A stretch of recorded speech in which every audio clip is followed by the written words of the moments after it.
Hello, everyone. Welcome to the future of Mesa Retail Committee. I always kind of say it a little bit different. We'd like to welcome, we have both Dr. Ryan Ainsworth with us today and Helen Marie also, who will be presenting. Thank you both. I'd like to go ahead and introduce Helen, who will be kicking us off. Trish, do you want to go ahead and go around the room first? And before I give Helen the microphone. Yeah, absolutely. So I'll start with myself. Trish Hayden. I'm the Director of Member Services here at the Mesa Chamber. I essentially help support and advocate our businesses with this retail committee, for one, getting our members involved in this committee so we can help the future of business here in Mesa. So I will go to the right, and that is Dr. Ryan Ainsworth. Go ahead. Folks, I'm Ryan Ainsworth. I'm the owner of Park Avenue Pet Supply in Mesa. We have a location in Gilbert. I'm a practicing veterinarian. I offer relief services out in the West Valley at this point, but I've owned Park Avenue since 2018. Perfect. And the next one is Mary Lou. I was on mute again. Hi. I am Mary Lou Ruiz Gray, and I am the General Manager for Superstition Springs Center. And Pooja. Hi, I'm Pooja Compton. I'm a branch manager here at Global Credit Union in Mesa. Ryan. Hi, I'm Ryan Dixon, Maricopa County Small Business Advocate. We have a program that helps diversify our suppliers and get more small businesses implemented on that procurement side. And I might also mention Ryan will be a presenter in this group at some point. As soon as we get her dialed in, I think she's going to be a great asset to this retail committee. Next up, Charlotte. Hello, everyone, and happy election season is almost over. I can't wait. I am Dr. Charlotte Goodale with CMG Strategies, and I am a training strategist. And Brandon. Good afternoon, Brandon McMillan. I am a division sales manager for Republic Services covering East and North Phoenix. And I have an office right in Mesa. So happy to be here. Thank you, Brandon. And Thomas. Hey, thank you for the invite, Trish. I appreciate it. Hey, my name is Thomas Prouse. I'm the owner of the Grease Monkey Full Service Auto Repair Center and Oil Change on East Broadway. We just opened back in June. So looking forward to meeting folks and understanding how we can become a part of the community and maybe share what we do and expand from there. Wonderful. Rosie. Hi guys, I'm Rosie Tankersley. I am a business development director at Access Roofing. It's a small business, but handle everything commercial, residential roofing. So I'm excited to also be part of the group. Thanks for welcoming me. We're excited to have you, Rosie. Thank you. Ricardo. Hello, I'm Ricardo with Mesa Sales, retail manager. Fairly new to the chamber, but happy to be here. Glad to have you here. All right, go ahead, Charlotte. All right, everyone, thank you again. We actually have a pretty good group for today. That's good. I'd like to introduce Helen Marie. She'll be our first presenter today. She's the owner of True Life Harmony. Her business really helps owners and professionals build their unbreakable confidence to speak with ease and calm on stage or screen, something I need to work on. Her goal is to get to the root of the problem and get you the results traditional methods can't. Helen has spoken in every setting from small meetings to large audiences. She's realized even the most prepared, knowledgeable, and seasoned professionals can suffer from racing hearts, sweaty palms. And with the background in science, she became interested in how the brain works, what makes change possible, and how to stop the doubt and dry mouth when preparing for a speech. She has completed courses in neuroscience and programs to become a specialist practitioner in neurohypnotic repatterning. I'll say that 5 times fast. So welcome, Helen. We're happy to have you. Thank you. Sorry that's so kind of lengthy. I do have some slides to share, so I just want to get those set up real quick. So what I'm going to be talking about is going to be about your 60-second pitch and just making that better. And then I'm going to go through, hey, if you've got a longer talk to give, how that's going to work. And then also just kind of how to feel that confidence, and no matter whether you're given a 60-second pitch or if you're doing a long talk. So I just want to get to my slides here real quick and then figure out how to share them. So let's see. I apologize. Share. I guess I'm doing it the wrong way here. Okay. And then, oh my gosh. Can I make this bigger or does it just stay like that? Do you know, Charlotte? It's actually on my end, but I don't know. I think it's on your end that you'd have to. Okay. Because I did do that. So let's see. There we go. Okay. Can you see that okay? Yeah. Okay. Okay. Perfect. Okay. Thank you. So I'm Helen Marie. I'm with True Life Harmony, and we're going to go through kind of what I just said, that 60-second pitch, tips for longer talks, and then just having that confidence that when you talk, you know, you feel comfortable. You don't have the racing heart, you don't have sweaty palms, and you can talk and be clear and explain everything that you want to. So we'll start with that 60-second pitch. And the main thing in any kind of talk that you give is you want to be clear, concise, and create a connection with whoever you're talking to. So, and when I say clear, I mean, what is my message I'm trying to get across?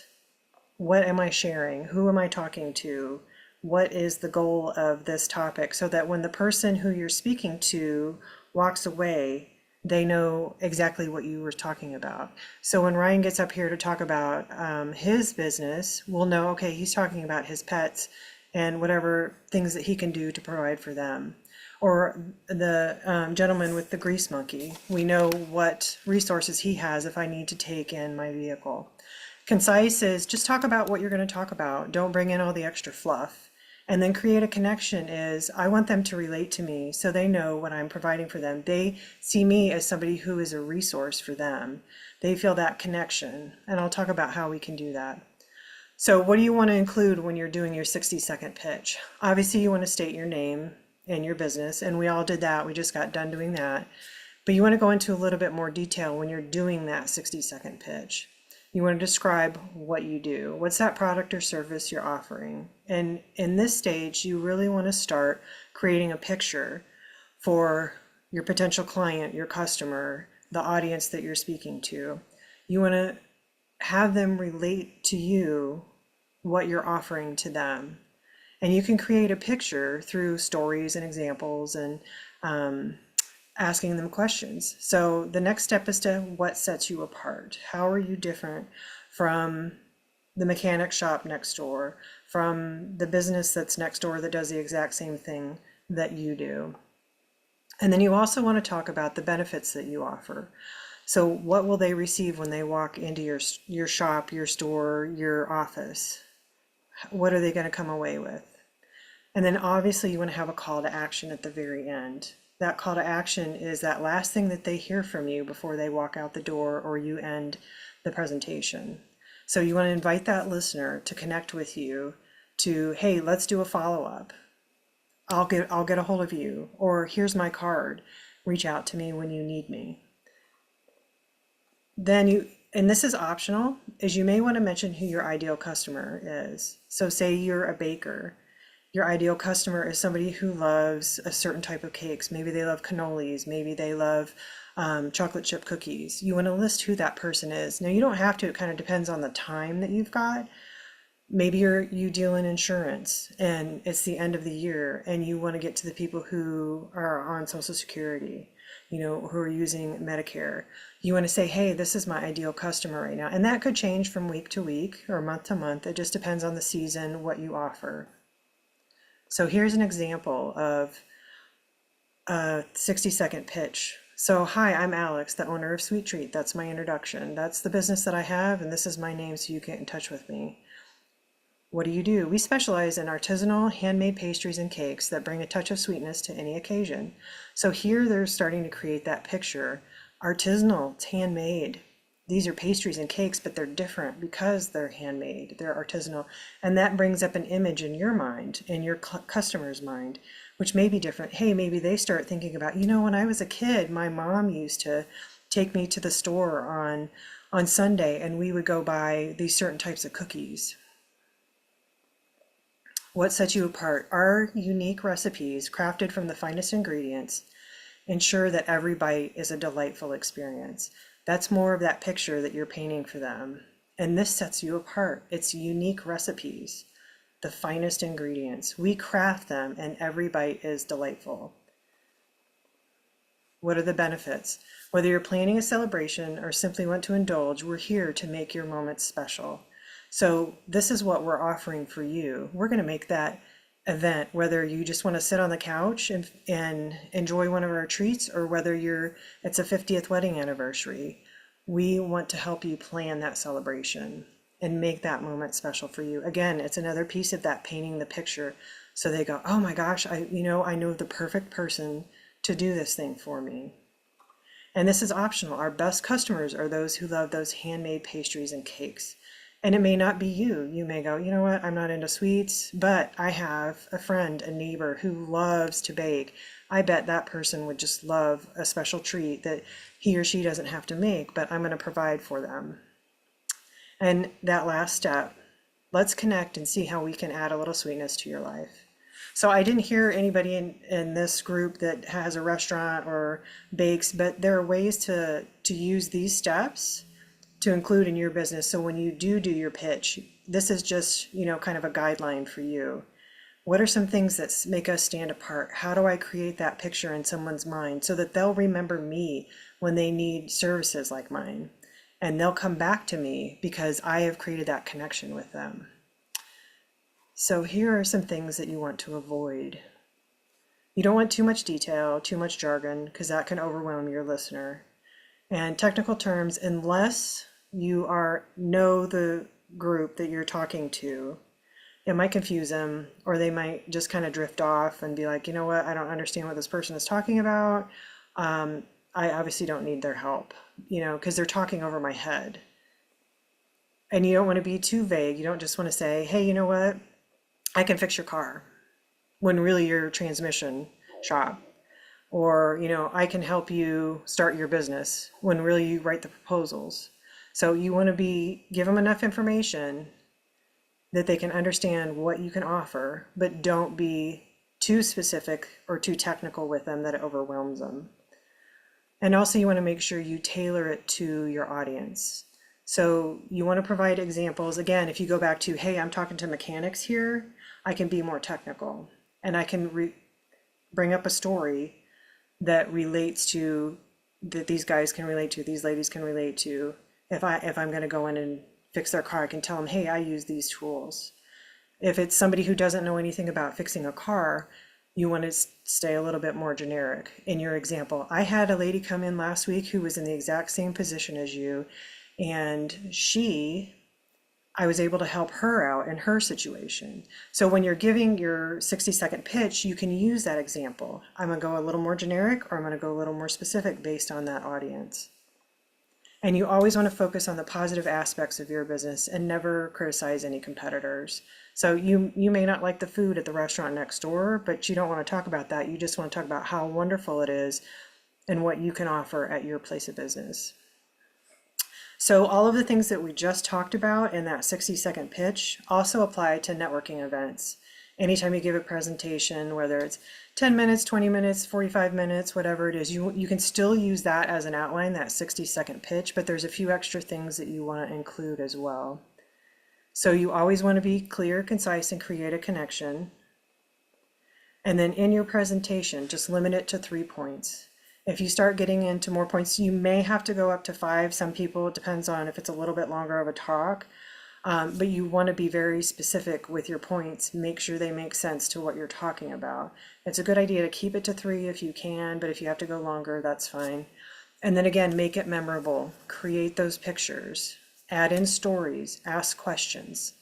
Do a poll. Hey, raise your hand if you have seen this movie.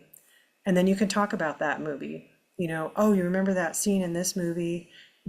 Make it memorable. Bring up those feelings. You want that connection with the people that you're talking to. And as always, practice, practice, practice. Know your material really well. And the more you know that material, the easier it is to adjust if you need to, make it longer, make it shorter. And then also get feedback. So while you're practicing, find somebody, a friend, a coworker, a family member who will listen to you give the talk.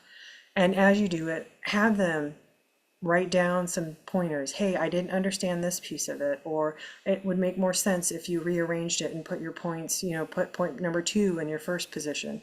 I didn't understand what your story meant. It didn't relate to me. It doesn't mean it's not going to relate to the people in your audience, but that's up to you to go, okay, maybe I need to rethink this. Maybe pick a different story. And then reflect and update based on the feedback that you get. And then again, connect. Here's some other ways to connect with your audience. So one, knowing them. I've kind of harped on that a little bit. Make eye contact with them. So when we're doing a Zoom presentation, it's a little bit different. You're kind of looking at the screen.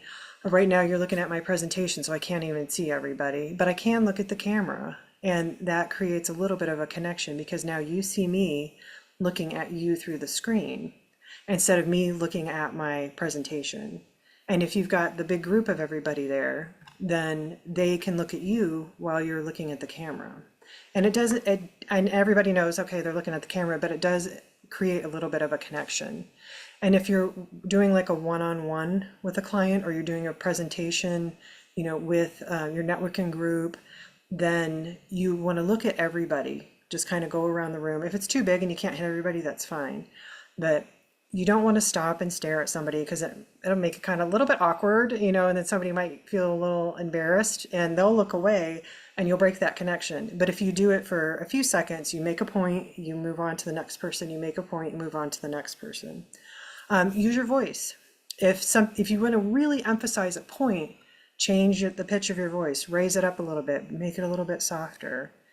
Also, you can use pauses because when you use a pause, it emphasizes what you just said, and it allows the people who are listening to really take in what you said and remember it a little bit more.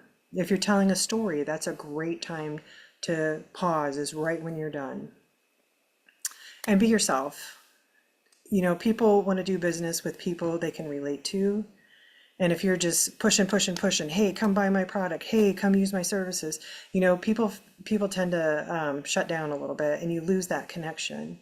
But if you're fun and relaxed and enjoying yourself, then people are going to feel that warmth within you and they're going to want to do business with you. They're going to want to engage with you, or at least ask you a question. And then maybe they know somebody that could use your services. And body language is another thing. You know, when you come in, you want to make sure you're looking around the room, people see you. When you're giving your 60-second pitch or your 10-minute presentation, you're looking at the people who are around. You know, you're not staring at one person like we just talked about, or looking off to the side the whole time, because then people don't feel like you're engaged with them. So it's clear, concise, create that connection. And I want you to be confident with every interaction that you have. And that's kind of where my services come in as well. So whether it's a small or a large audience, obviously you want to prepare your material. So confidence really comes from within you. It's going to be the actions that you take that strengthen how you feel about yourself. So preparation is the biggest thing. The more you know the material, the easier it is for you to adjust. So if you show up to where you're going to give your presentation, or even if it's on Zoom, you know, make sure your computer's ready to go. If the battery's not almost ready to give out, that, you know, the tables are set up in a way that people can see you, so you don't feel like you're talking to somebody's backs, or that you're just comfortable in the room that you're in. You know, if you're going to be talking in front of a large audience, you've got the podium and you walk up to the podium, be familiar with what's there. You're going to take a notebook and have a pen up there. When you know the material and you know the space that you're in, you're more confident in yourself. And then practice that flow. Make sure what you're saying is coming out smoothly or smoothly enough. Everybody makes mistakes, you know, and prepare for those mistakes. So if you go, oh gosh, I'm worried about brain freeze, practice, incorporate it when you're practicing your speech. Actually stop and pause and be like, okay, what am I going to do now? But you can work it in. And remember that dramatic pause that I mentioned earlier, is you can just practice pausing. Okay, and now I have a line, geez, I just forgot what I was going to say. Let me check my notes really quick. Or make it like, I want you to think about this, kind of a pause. And they go, you know what, I just want to be sure that I got that right. Let me check really quick. And have a piece of paper or a note card or something that you can cue yourself off of, just in case. And especially if you've got quotes or something like that, you want to make sure that you've got that correct. And even if you've got it memorized, just have it there so you can refer back to it. Now this piece, prepare yourself, comes into play if you tend to constantly worry a little bit more. You're thinking about the presentation that's coming up, or you know that you tend to be a little bit nervous when you're doing the presentation itself. And these are just some tips that you can do to prepare ahead of time and even at the time of the talk. And I say take notes. So write out what's going on with you. A lot of people, they will just continue to think and think and think, and you want to stop and wonder, why am I thinking about this? What's going on? Why are my hands sweaty when I get ready for a talk? Why does my heart start to race and my mouth get really dry? What comes up when you write that down? So I'm writing down, hey, my mouth gets dry every time, my heart starts to race. Does my mouth have to get dry? Does my heart have to race when I give a talk? Think about that. See what you think of. See what comes up. You know, generally people have some sort of and I hate to kind of say it, but they get some sort of a vision, and they'll go, oh gosh, I just saw my mom, you know, telling me I did a bad job at this. And that's what's causing your heart to race in that moment when you think about giving a speech. Or I was in the 5th grade and my teacher yelled at the kid next to me and it made me nervous. You know, stuff like that will come up. Or maybe you hear somebody, an old boss, say, oh, you're going to do a terrible job, or that wasn't your best, or something like that. So write out what that problem is and then ask the questions. Is this really true? You know, am I terrible at giving talks? You know, maybe my mom was wrong. You know, I was only in the 5th grade. So write that out and kind of challenge it a little bit. And then schedule a time. So if you're somebody who tends to worry about stuff like this, schedule a time. You make it a week from now, give yourself 15 minutes, and that's the time that you can worry about it. You know, make it at a time. You can do it before or after the talk. Often, if you're really worried about it, you may want to do it before and just give yourself 15 minutes to think about it, because you know what? Everybody's busy. Why do you need to spend your time worrying or doubting yourself? Give yourself that 15 minutes and then you're done. And don't allow yourself to think about it again until you get back, until you're ready for that speech. You cannot think about being worried or stressing about the speech anymore, because you've had that time. And here's another one that people talk about a lot. You can do this if you get nervous when you're practicing for your speech, because some people they're preparing and they're thinking about, oh my gosh, this audience is going to be there, and it makes them nervous. They have a reaction to it.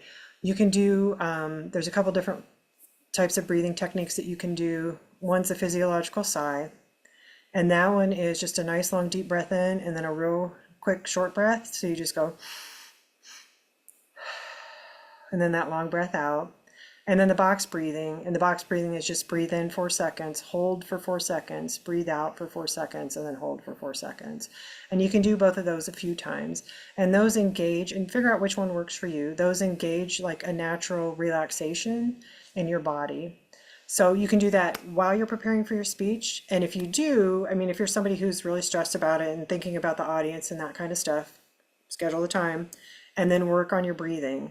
And the breathing will help calm you down so that you can practice the speech, because you're more likely to give the speech the way you practice it. So if you're calm when you're practicing it, you're more likely to be calm when you're giving the talk. So, and whether it's the 60-second, the 10-minute, the 45, it doesn't matter. If you need to, and it's a longer speech, you can use the breathing during the middle of it as well, during a pause or something like that. And then when you get to the talk itself, you can do a quick little breath or two in, and let it out before you get started to have that engaged. So this is what I do. I teach you how to speak confidently. So we build that unbreakable confidence so that you can speak with ease and calm on stage or online. And then, I talk about public speaking tips, but what I do is really not about the tips and the tricks. It's about getting to the root of that problem so that you can feel confident when you go out and do it without taking medications, without that constant worry. And then we get to the root, because the root of the thoughts are the root of your feelings. So, and how you feel determines how you act. So we get in, if you come work with me, I help you get to what is really going on underneath. Like I said, taking the notes and noticing that stuff comes up. That's kind of what I work on with people, with my clients. So if this could benefit you, or anybody this could benefit, I'm here to help. And that is it. Anybody has any questions? Nope. Thank you, Helen. Thank you. That was really good. Does anyone have any questions? I don't have any questions, but I do want to just quickly welcome Emily Bates. She came in just a little bit late, but she's with Queen Bee Home. Oh, hi, Emily. Welcome. Hey, I'm so sorry. I didn't have the link, and then I saw my calendar and I just texted Trish real quick. So apologies for my tardiness. No I think worries. Thomas, oh, welcome, Emily. Thomas, you had a question? Yeah, just real quick. I was trying to take some of the notes, but is there an access that we could have to the presentation? There were some things I wasn't able to capture just for just to have. Yeah, absolutely. I can send them. Trish, you want me to send them to you or Charlotte? You can send them to me, but also we record this and it's Okay. going to YouTube, and we usually send the Oh, link out. we So we you'll get it either recording? way. Okay. Me being the rookie. No worries. Trying to get people to that YouTube channel for sure. Lots of good stuff there. Anyone else? Alan, I thought it was a great presentation. On the first, I think it's like the first or the second slide where you talk about, I think it's the first slide where you're going through the introduction. That third, your elevator speech. Mhm. I mean, do you have any pointers for people to, because it's very corporate-y almost, right? But how do you weave that in so that it seems like a natural dialogue and it doesn't seem so pitchy? So you mean when you're giving your elevator speech? You want That third, it was the third question. It was you start with your name and then your business, and then you're talking about artisanal bakery, and it's like a marketing, I've got a marketing background, so it's a very beautifully well-spoken marketing, line. But how Okay. do you do that and weave it into a normal conversation, right? Well, a lot of it is just, listen, this is what I do. And I worked with somebody and I offered this to them, and this is how it helped them. Just bring up that story. This is somebody I've worked with in the past. This is how it's affected my life. This is why I got into it. This is how I'm able to help somebody else. Even if it's not something you've used personally, you can always talk about, a coworker's situation where they were able to help someone. So can you give me a little more detail about what you do? No, look, I've done what I've done for so long, and I feel like, I'm fairly confident, but in that third bullet point, I just thought, if I am, it just didn't seem like a more natural, and I'm speaking from, I've got a business here that he bakes croissants and he makes the most delectable croissants, but he is not the type of person that knows necessarily how to pitch his own business, which, somebody like you would be critical for him. So I couldn't see him that almost has to be ingrained in his brain of how do you pitch your own, your own business, and almost saying it repetitively in order for it to seem natural rather than, I think when it's natural, then you become confident in saying it rather than, practicing it on somebody for the first time and then you're kind of questioning, was that too much type of thing? Yeah. Right. Well, and that's a good point too, is that he probably says this stuff all day long. He's just never put it into a Mhm. format where he's pitched it. Yeah. So once, if he talks to somebody else and says, hey, let me try this out on you, and Yeah. then just go, okay, does this sound okay? And then just repeat it in his head, say it out loud when he's driving in the car. It's just literally that repetition of him doing it that will make him comfortable with it. So, and that's pretty much all everything is just practice, practice, practice, Yeah. Get used to the way you say it, make it comfortable for you. So it doesn't, I mean, anything you do that's related to your business can be part of the pitch, as long as you stick to kind of one theme in that 60-second pitch or 30-second pitch, Did Does you that call answer the it a question for you? 4-pack? Sorry? Did you call it a 4-pack? No, sorry, I don't know. I don't know what I said. Oh, okay. I thought it was like I heard that, so that was kind of fun, but It can be now. yeah, Yeah. the intro, the way you do what sets you apart and the benefits, and that's just Yeah. I put 1, 2, 3, 4, and I heard 4-pack, but that's not a thing. Okay. I just made it up. I like Yes, it. I think like I'm gonna 4-pack. use it. Rosie, go with it. Point it and run. I do have a question for you. Sure. You mentioned also the reflection and the feedback. Mhm. I think when you're giving like a presentation, that can be hard to like stop and engage with the audience. Like, is there an example of what you meant? Well, especially with roofing, for me, it's going to be like, has anybody got on their roof? Like, is that a good question to ask? Like, how do I engage regarding roofing, right?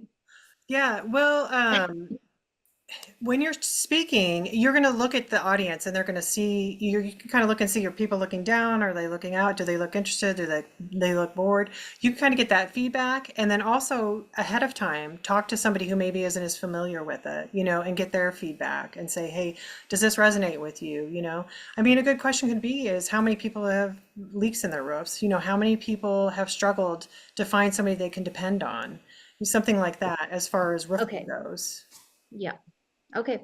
Thank you. Anytime it rains, I get at least 5 emails from 5 different roofing companies asking me if we had leaks the day before. You know what I mean? So Are you in insurance? That's probably why. no, I'm in property management. So yeah. That's why, Mary Lou. That's what happens. Well, Yeah, So- everyone's interested in my roof then. I'm like, okay. Okay. thank you, Helen. Great presentation, really good, Thank you.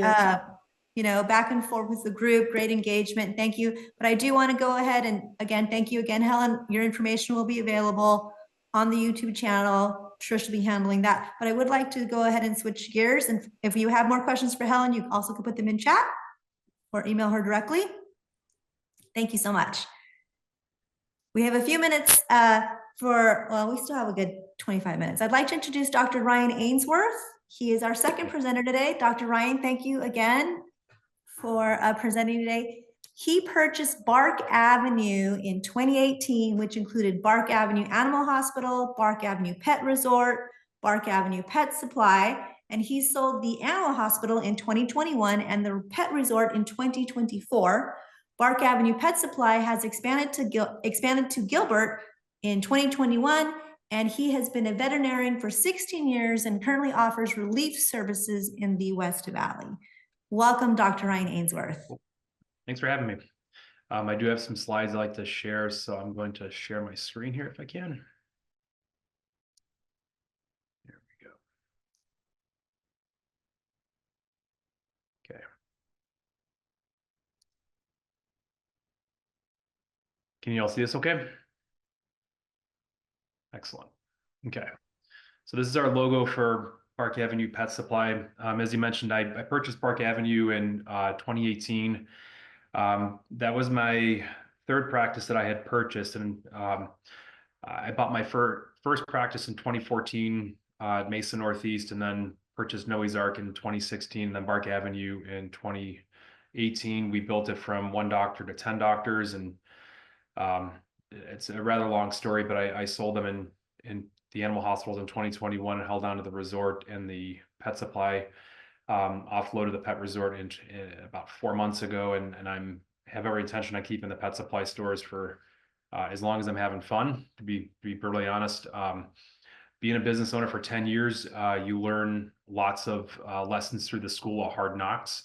There hasn't been a great, there's tons of resources you have to help you as a business owner, but unfortunately, a lot of it is through the School of Hard Knocks. But being involved with the Mesa Chamber, we look at this as a good opportunity, one, only to network, but also learn. I know you guys have the leadership course that I'm hopefully that one of my managers will be involved with here soon.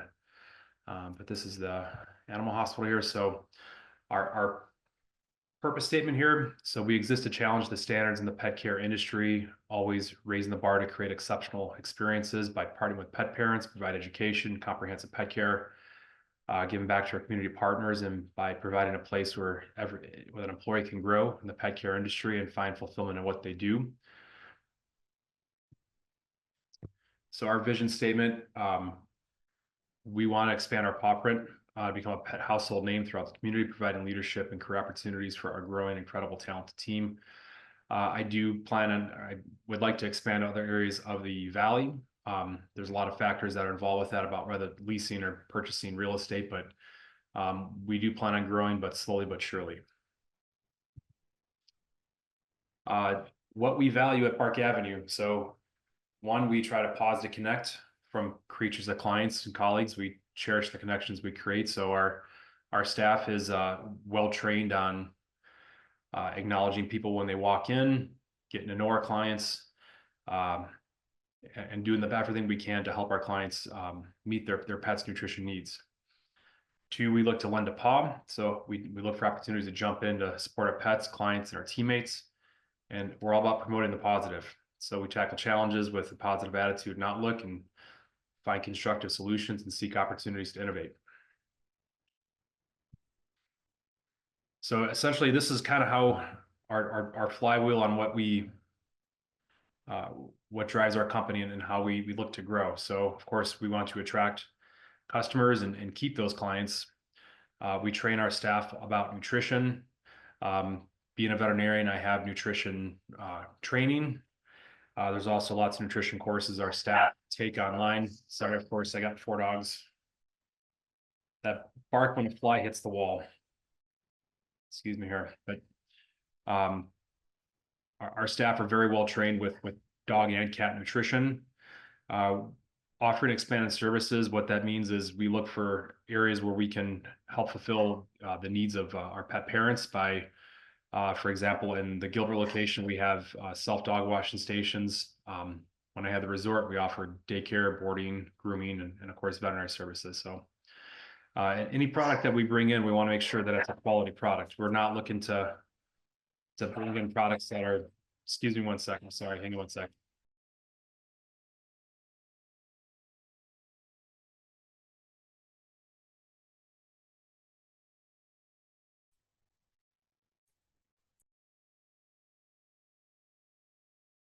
Okay, my apologies there. Employee retention is an incredibly important part of our business as well. I'm not sure if anyone knows the statistics on this, but it costs a lot of money to hire and train, and especially the higher the person is in the organization. I think it's something like $30,000 or something along those lines to replace a manager. Yes, we have a lot of entry level employees, but it's still rather pricey to lose someone. So we pay above minimum wage. We do our best to provide health insurance, PTO, and everything we can to help our employees. So we got employees that have been with us for several years, and we have an excellent team. Of course, our goal there is to also provide great customer service, and in doing so, that also will attract and repeat new customers.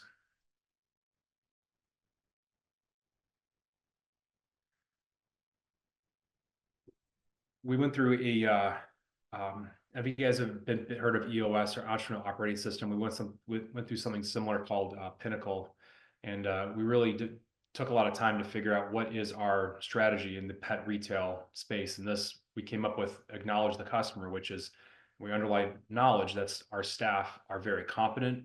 They can answer the vast majority of your questions. And we also acknowledge our customers when they come in. Again, we create that that connection, or pause to connect, and so forth. And of course, our core business to promote quality pet nutrition. I took this from our Facebook page. This is just a picture of a few from the Mesa and the Gilbert location. I got some other photos I can show you here as well, but we have our two locations there. One, it's on McKellips in between Lindsay and Val Vista. And then our second location in Gilbert is on Cooper and Warner. And again, the Mesa location has been there since 2005. The previous owner had it for 13 years and then again sold it to me in 2018. Just some photos of the front of the property. There on the left there is the pet supply store. It's about 2,600 square feet. In the center there, which is not photo, is the animal hospital. It's about 4,000 square feet, and the pet resort there is about 16,000 square feet. So it's a pretty big property. In 2020, during COVID, we had to restrict traffic in our stores, so we had pretty much all of our staff in the front and getting products for customers as they requested, and that gave us opportunity to remodel the store. So we painted the store with our colors, and we put down new flooring, got a new cash wrap, and we remodeled the store so it looks a lot nicer than previously. We are one of the largest raw retailers in the state, so we do sell a lot of raw diets for pets. And just a little touch on raw diets in particular. These aren't like raw diets like you would get at a grocery store. So for those that aren't aware, the USDA regulates human food, the FDA regulates pet food, and the FDA has a zero tolerance policy for pet food for not having bacterial contamination, specifically for salmonella, listeria.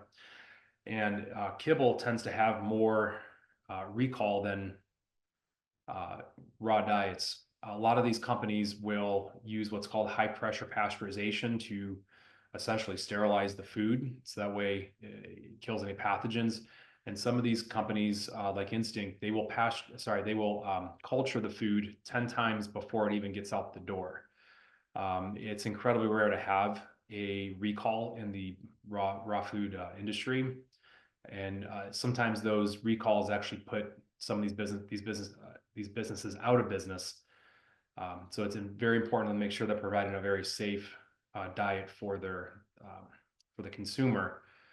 And I could touch on those more if anyone has questions, but we do sell a lot of raw diets, and the other foods that we sell, I got some photos here. A lot of the kibbles are from independent manufacturers. This was us remodeling the store a few years ago. It was quite the interesting time. Our Gilbert location, this used to be an old pet club location that sat empty for a couple years. That's what it looked like before we did our remodel. And then during the remodel, you could see they had to grind down the concrete, and they were building our self dog washing stations, which we have in the back of the store. So we have 4 of those, and those are pretty darn busy during the weekends, and on Mondays when we offer $5 off the self-wash. And that's a photo of the Gilbert location there. We're in a Fry's shopping center. We're on the corner there in the southeast corner of that intersection. This is a photo of the front of the Gilbert location. And then these are some of the brands that we carry on the kibble line. So we carry like Nutrisource, Open Farm, the Champion line, which is your Akana, Origin. Fromm's is also a big line that we carry. Fromm's is manufactured out of Wisconsin. Nutrisource is manufactured out of Minnesota, and I believe Champion's out of Canada. We have many other lines as well that we carry. So what you're not going to find the Purinas, Royal Canin, and Science Diets with us. Those you can get at PetSmart, Petco. That's really not our niche.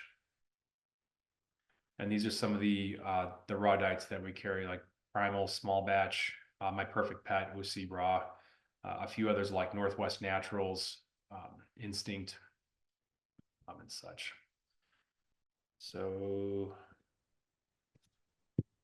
that's pretty much all I have there. Go back to Thank you, Ryan.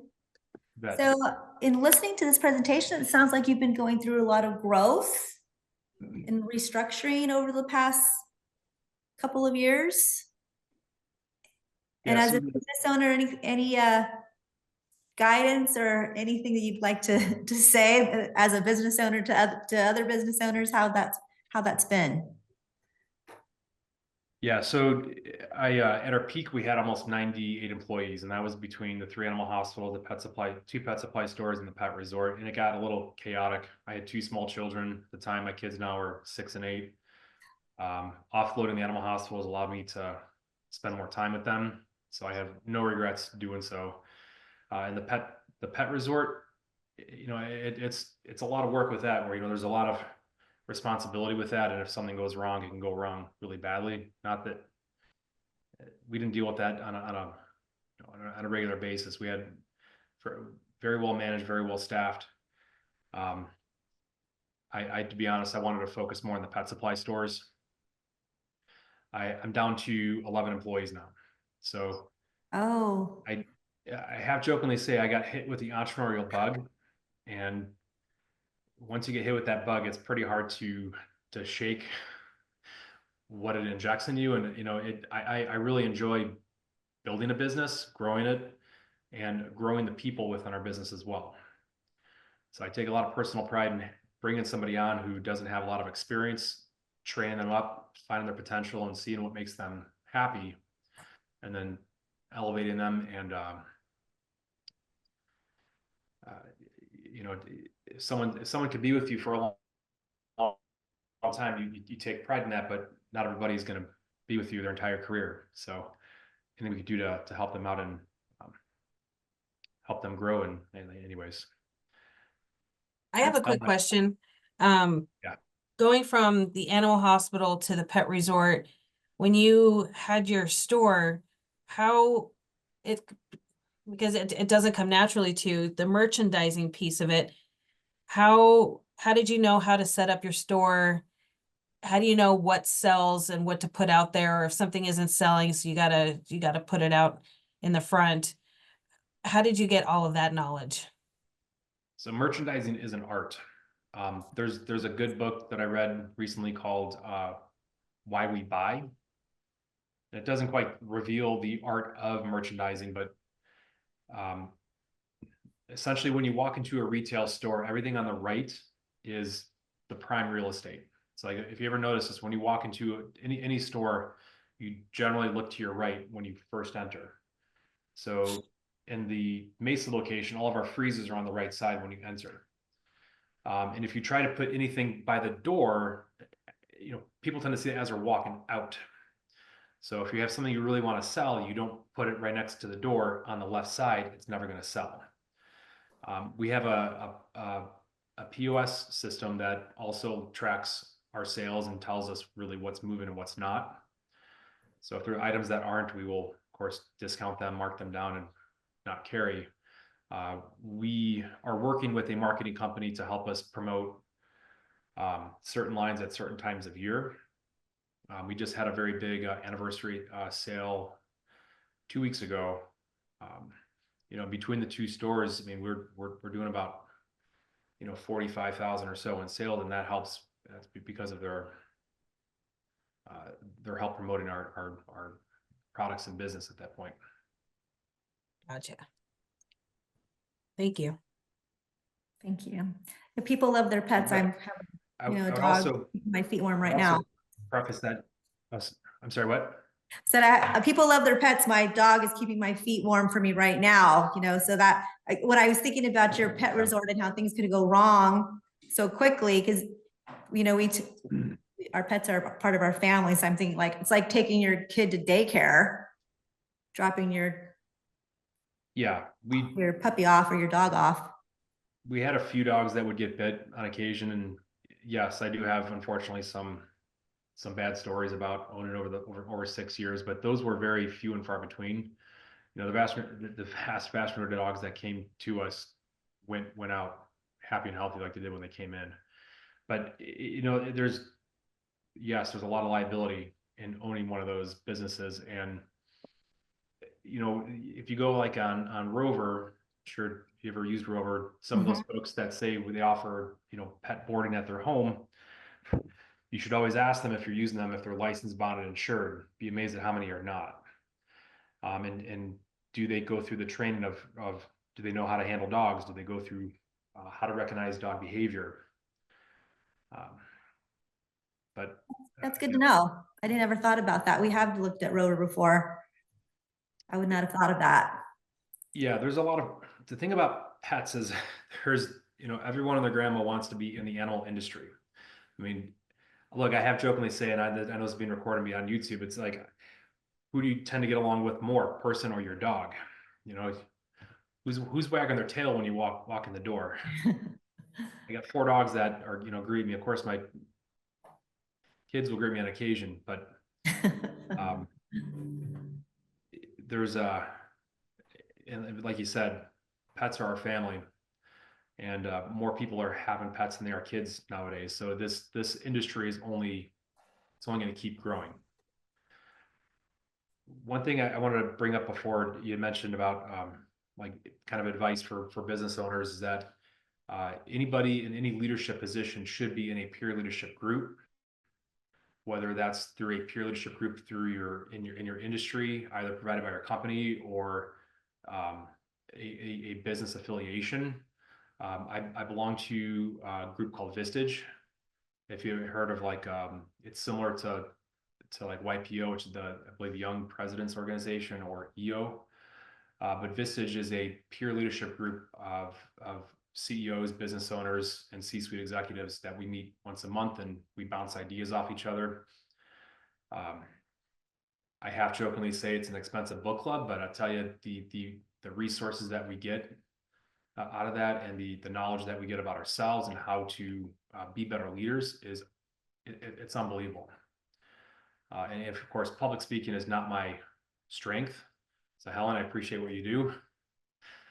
I tend to be more of a one-on-one kind of a person. So, you know, when someone brings their pet into the exam room with me, it's much easier for me to make a connection that way than it is in front of a group of folks, because I like feedback and I like folks to talk to me and tell me what they're thinking and what questions they got. But anyhow, I think I've said all I need to say. Any questions at all? You mentioned that you have the largest raw food for pets in Arizona? We're one of the largest raw retailers in the state. In the state, okay. I was gonna say that would be a big thing to play up because I see commercials all the time for raw pet food.